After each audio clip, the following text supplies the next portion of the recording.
Nanti kan kita mau bahas reaktor nuklir nih. Kamu udah tahu atau belum sih reaktor nuklir itu apa? Belum. Apa tuh ya? Jadi reaktor nuklir itu adalah suatu alat untuk mengendalikan reaksi fisi berantai dan sekaligus untuk menjaga keseimbangan reaksi tersebut loh. Untuk lebih lengkapnya, mari kita simak video berikut ini. Atom adalah unsur kimia terkecil yang merupakan komponen penyusun dari berbagai benda yang ada di sekitar kita. Meskipun ukurannya sangat kecil dan tidak dapat dilihat dengan mata, namun atom menyimpan energi potensial yang sangat besar. Nah, tahukah kalian bagaimana cara mengubah energi yang ada pada atom menjadi energi listrik yang dapat digunakan oleh manusia? Agar kita bisa mengubah energi yang tersimpan pada atom menjadi energi listrik, maka kita harus membangun sebuah reaktor nuklir. Reaktor nuklir pada dasarnya terdiri dari beberapa bahan komponen inti, yaitu fuel bundle atau bahan bakar, control rod atau tangkai kontrol, dan coolant atau cairan pendingin. Mayoritas reaktor nuklir yang dimanfaatkan sebagai pembangkit listrik menggunakan uranium sebagai bahan bakar. Uranium yang berasal dari pabrik pengolahan biasanya berbentuk silinder yang ukurannya setara dengan ruas jari orang dewasa.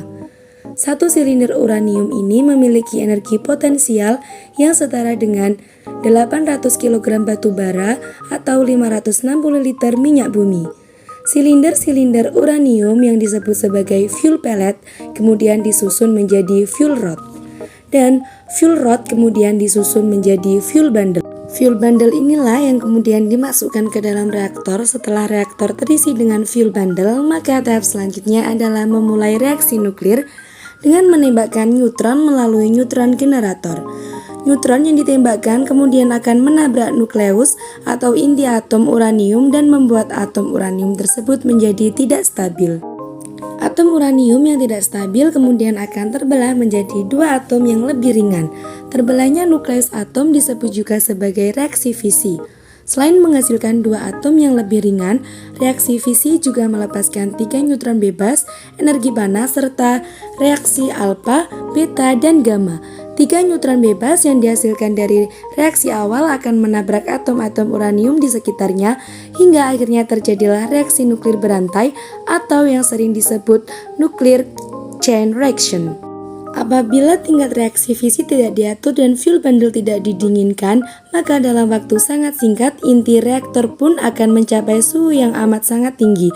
Inilah kenapa pada inti reaktor terdapat dua komponen penting selain fuel bundle, yaitu kontrol dan coolant. Control rod berfungsi untuk mengatur jumlah reaksi nuklir yang terjadi di dalam inti reaktor dengan cara menangkap neutron-neutron bebas yang dihasilkan dari reaksi fisi. Semakin banyak neutron yang ditangkap oleh control rod, maka semakin sedikit juga reaksi fisi yang bisa terjadi.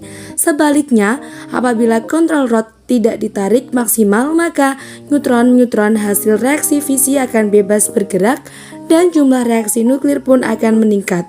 Sementara itu, air yang berfungsi sebagai cairan pendingin akan mendinginkan fuel bundle dan menjaga agar suhu reaktor tetap berada di tingkat yang aman. Karena tingginya suhu di inti reaksi air ini lama-kelamaan akan mendidih dan menjadi uap bertekanan tinggi. Nah, disinilah reaktor mulai berperan dalam rangkaian produksi listrik. Air yang dipanaskan di dalam reaktor dan berubah menjadi uap bertekanan tinggi, kemudian disalurkan ke turbin. Tekanan uap yang sangat tinggi akan menggerakkan turbin yang tersambung dengan generator. Perputaran generator inilah yang akhirnya menghasilkan energi listrik. Sementara itu, uap yang keluar dari turbin akan masuk ke dalam kondenser dan kemudian menggembun kembali ke bentuk cair.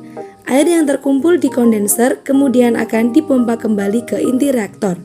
Dan siklus ini akan terus berjalan seiring dengan berjalannya reaksi nuklir di dalam reaksi reaktor. Nah, setelah membahas tentang reaktor nuklir, mari kita bahas sedikit tentang bom nuklir. Apa sih bom nuklir itu?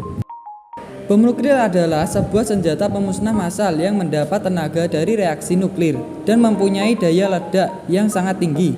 Bom nuklir sendiri memanfaatkan energi nuklir, yaitu energi yang dihasilkan dari reaksi inti atom yang kurang stabil. Reaksi inti ini terbagi menjadi dua, yaitu fusi. penggabungan dan fisi pemisahan. Keduanya dapat menghasilkan energi yang sangat besar dan suhu yang sangat panas. Nah, perbedaan reaktor nuklir dan bom nuklir terletak pada reaksi yang dihasilkan. Pada reaktor nuklir, reaksi inti dikendalikan dengan standar keamanan tinggi sehingga aman bagi manusia. Namun berbeda dengan reaksi inti dalam sebuah bom nuklir. Reaksi inti yang tak terkendali di dalam bom nuklir memiliki daya hancur yang sangat besar dan dapat membahayakan kehidupan. Ledakan hebat pada bom terjadi karena adanya reaksi berantai pada segumpal uranium-235 murni yang kira-kira seukuran bola baseball. Namun, jika reaksi berantai pada uranium murni dengan massa yang lebih kecil, maka tidak terjadi ledakan. Dikarenakan neutron yang dihasilkan dari sebuah reaksi fisi akan lebih dulu menempuh jarak tertentu sebelum dapat menumbuh inti atom lain untuk memicu reaksi fisik berikutnya sehingga reaksi berantai ini akan segera berakhir.